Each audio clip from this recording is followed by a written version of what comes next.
ദൈവത്തിൻ്റെ വിലയേറിയ നാമം എന്നും എന്നേക്കും വാഴ്ത്തപ്പെടുമാറാകട്ടെ. വീണ്ടും വരുന്നവനായ കർത്താവായ യേശു ക്രിസ്തുവിൻ്റെ നിസ്തുല്യതാമത്തിലുള്ളതായ സ്നേഹവന്ദനം എല്ലാവർക്കും അറിയിച്ചു കൊള്ളുകയാണ്. വീണ്ടും ഈ പ്രഭാത ധ്യാന ചിന്തയോടുള്ള ബന്ധത്തിൽ ആയിരിക്കാൻ കർത്താവ് തന്ന സാവകാശത്തെ ഓർത്ത് ദൈവത്തെ സ്തുതിക്കുന്നു. ഈ ദിവസങ്ങളിൽ നാം പുറപ്പാട് പുസ്തകം 3-ാം അധ്യായത്തിൽ നിന്നാണ് ചില ചിന്തകൾ പങ്കിട്ടുകൊണ്ട് ഇരുന്നത്. 3-ാം അധ്യായത്തിൻ്റെ 20-ാമത്തെ വാക്യം വരെ നാം ചിന്തിക്കുകയുണ്ടായി. ഇന്ന് അവസാനത്തെ 2 വാക്യം നമുക്ക് നോക്കാം. അവിടെ എന്താണ് വലിയവനായ ദൈവം മോശയോട് പറയുന്നത് എന്ന്. പുറപ്പാട് പുസ്തകം 3-ാം അധ്യായം 21-22 വാക്യം. ഞാൻ മിസ്രയീമ്യർക്ക് ഈ ജനത്തോട് കൃപ തോന്നുമാറാക്കും. നിങ്ങൾ പോരുമ്പോൾ വെറുങ്കൈയായി പോരേണ്ടി വരികയില്ല. ഓരോ സ്ത്രീ താന്താൻ്റെ അയൽക്കാരത്തിയോടും വീട്ടിൽ അതിഥിയായി പാർക്കുന്നവരോടും വെള്ളിയാഭരണങ്ങളും പൊന്നാഭരണങ്ങളും വസ്ത്രങ്ങളും ചോദിച്ചു വാങ്ങി നിങ്ങളുടെ പുത്രന്മാരെയും പുത്രിമാരെയും ധരിപ്പിക്കുകയും മിസ്രയീമ്യരെ കൊള്ളയിടുകയും വേണം.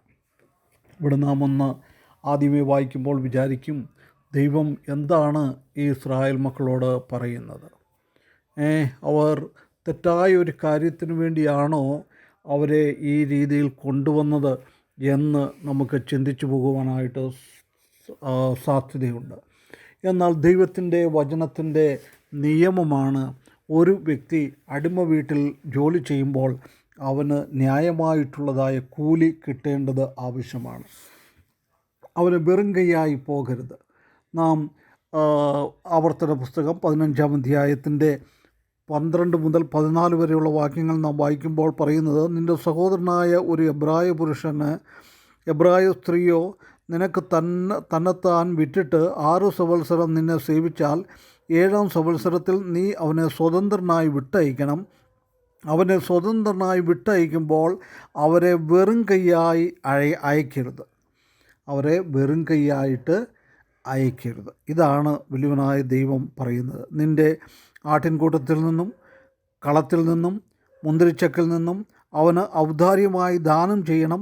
നിൻ്റെ ദൈവമായ യഹോവ നിന്നെ അനുഗ്രഹിച്ചതുപോലെ നീ അവന് കൊടുക്കണം. ഇത് ദൈവത്തിൻ്റെ ഒരു നിയമമാണ്. അതുകൊണ്ട് പറയുകയാണ്, കഴിഞ്ഞ 400 വർഷം ഈ ഇസ്രായേൽ മക്കളെ അതിഭയങ്കരമായി കഠിനമായി വേല ചെയ്യിപ്പിച്ച് അവരുടെ വേലയ്ക്കൊത്തതായ അത് കിട്ടാതെ വന്ന ഒരു അവസ്ഥ നമുക്ക് കാണുവാനായിട്ട് സാധിക്കും. അതുകൊണ്ട് ദൈവം പറയുകയാണ്, നിങ്ങൾ അങ്ങനെ തന്നെ ചെയ്യണം എന്ന്. നമുക്ക് അതിൻ്റെ പൂർത്തീകരണം പുറപ്പാട് പുസ്തകം 12-ാം അധ്യായം 35-36 വാക്യങ്ങൾ നാം വായിക്കുമ്പോൾ അവിടെയും നമുക്ക് കാണുവാനായിട്ട് സാധിക്കും. അവർ ദൈവം പറഞ്ഞതുപോലെ, മോശ പറഞ്ഞതുപോലെ അയൽക്കാരോട് വസ്ത്രങ്ങളും സ്വർണങ്ങളും വെള്ളികളും ഒക്കെ കൊണ്ടുവന്നു. അവരുടെ ഹൃദയത്തോട് അവിടുന്ന് ഇടപെട്ടി.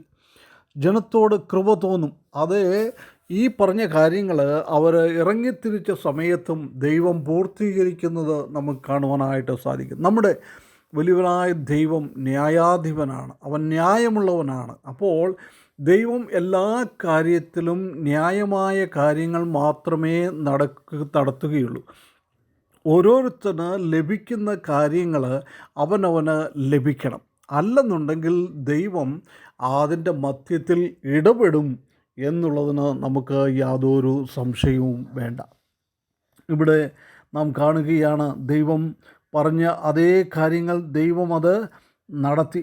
ഇവർക്ക് സ്വർണവും അതുപോലെ തന്നെ വെള്ളിയുമൊക്കെ കൊണ്ടുവന്നു. നമുക്കറിയാം, പിൽക്കാലത്ത് അത് അവരുടെ സമാഗമന കൂടാരം പണിയുന്നതായ സമയത്ത് അവർ അത് ഉപയോഗിക്കുന്നതും നമുക്ക് കാണുവാനായിട്ട് സാധിക്കും.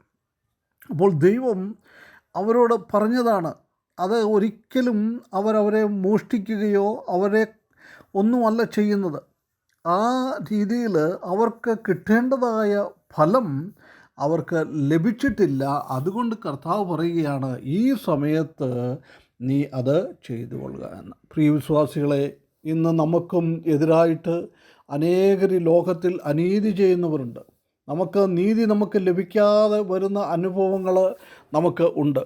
എന്നാൽ ഈ അനീതി ചെയ്യുന്ന വ്യക്തികളെ വലിയവനായ ദൈവം ഒരിക്കൽ പിടിക്കും എന്നുള്ളതിന് യാതൊരു സംശയമില്ല. അന്ന് ഈ നമുക്ക് ന്യായം ലഭിക്കും. ഇസ്രായേൽ മക്കളെ 400 വർഷം അനീതിയോടുകൂടെ അവരെ വേല ചെയ്യിപ്പിച്ച് ശമ്പളം കൊടുക്കാതെ വേതനം കൊടുക്കാതെ പ്രയാസപ്പെടുത്തി. എന്നാൽ 400 വർഷങ്ങൾ കഴിഞ്ഞപ്പോൾ വലിയവനായ ദൈവം ആ 400 വർഷത്തെ കണക്ക് നോക്കി ഇസ്രായേൽ മക്കളുടെ മിസ്രയീമ്യരുടെ ഹൃദയത്തോട് ഇടപെട്ട് അവരുടെ അയൽവക്കങ്ങളും അവരുടെ കൂടെയുള്ളവരും ഒക്കെ അവർക്ക് എന്തു ചെയ്തു?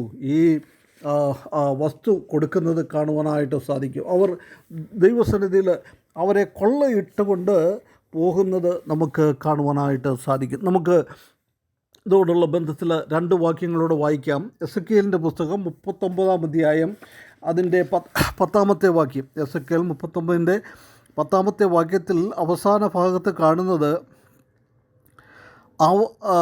തങ്ങളെ കൊള്ളയിട്ടവരെ അവർ കൊള്ളയിടുകയും തങ്ങളെ കവർച്ച ചെയ്തവരെ കവർച്ച ചെയ്യിക്കുകയും ചെയ്യും എന്ന് യഹോവയായ കർത്താവിൻ്റെ അരുളപ്പാട്. നോക്കുക, ഇവിടെ കർത്താവ് പറയുകയാണ്, ഈ 400 വർഷക്കാലം ഈ ഇസ്രായേൽ മക്കളെ മിസ്രയീമ്യർ കവർച്ച ചെയ്തു, അവരെ കൊള്ളയിട്ടു. അതിൻ്റെ ഫലമായിട്ട് ഇവിടെ നമുക്ക് കാണുവാനായിട്ട് സാധിക്കുന്നത് വലിയവനായ ദൈവം അവരുടെ മധ്യത്തിൽ പ്രവർത്തിക്കുകയാണ് ചെയ്യുന്നത്.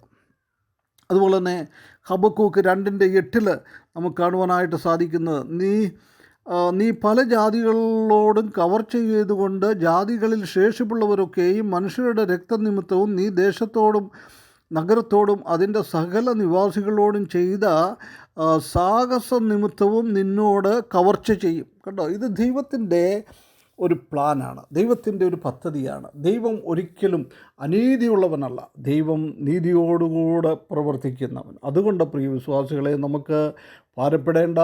ഇന്ന് നമുക്ക് ഈ ലോകത്തിൽ നിന്ന്, നമ്മുടെ ഭരണതന്ത്രജ്ഞന്മാരിൽ നിന്ന്, ആരിൽ നിന്ന് നമുക്ക് നീതി ലഭിച്ചില്ലെങ്കിലും നീതിമാനായിരിക്കുന്ന ദൈവം നമ്മോട് കാണിക്കുന്ന അനീതികൾ കണക്കിട്ടുകൊണ്ട് അവസാനമായിട്ട് അവരോട് ഒരു കവർച്ച ചെയ്യുന്ന ഒരു സ്വഭാവം, ഒരവസ്ഥയിലേക്ക് നമ്മളെ മാറ്റും. അതുകൊണ്ട് ഈ വലിയവനായ ദൈവത്തിൽ ആശ്രയിച്ചുകൊണ്ട്, ദൈവത്തിൻ്റെ വചനത്തിൽ ആശ്രയിച്ചുകൊണ്ട് ഈ ഭൂമിയിലുള്ളതായ അനീതികൾ നാം സഹിക്കുമ്പോൾ അതിനെ ദീർഘക്ഷമയോടുകൂടെ സഹിച്ച് ദൈവം അതിന് ന്യായം വിധിക്കും എന്നുള്ള ആ പ്രത്യാശയോടുകൂടെ ഈ ജീവിതം നയിപ്പാൻ വലിയവനായ ദൈവം നമ്മെ സഹായിക്കട്ടെ. അവൻ്റെ വിലയേറിയ നാമം എന്നും എന്നേക്കും വാഴ്ത്തപ്പെടുമാറാകട്ടെ.